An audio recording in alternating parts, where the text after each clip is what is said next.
kisah yang menarik ketika Nabi sampai ke Hudaibiyah. Assalamualaikum warahmatullahi taala wabarakatuh.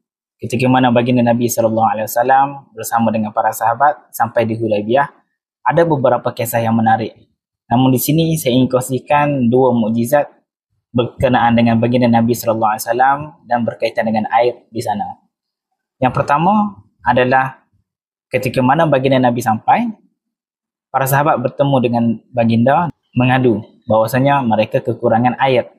Dan baginda Nabi SAW duduk di pinggir satu buah telaga ataupun perigi. Baginda meminta air, baginda berwuduk dan berkumur-kumur dan membuang air kumuran itu ke dalam perigi tersebut. Dan air perigi itu melimpah mengeluarkan air. Hadis ini riwayat Bukhari. Peristiwa yang kedua adalah ketika mana Nabi sudah lama berada di Hudaibiyah itu, juga memiliki masalah perigi yang ada air tadi sudah mula kering. Apabila sampai waktu asar, sahabat bertemu dengan baginda Nabi SAW dan memaklumkan bahawasanya mereka tidak cukup air untuk berwuduk.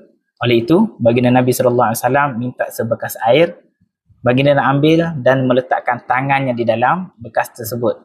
Dan baginda meminta untuk para sahabat berwuduk daripada air bekas tadi. Katanya Anas bin Malik, aku melihat air memancar keluar dari celah jari baginda. Hadis ini juga dibawa oleh Imam Bukhari.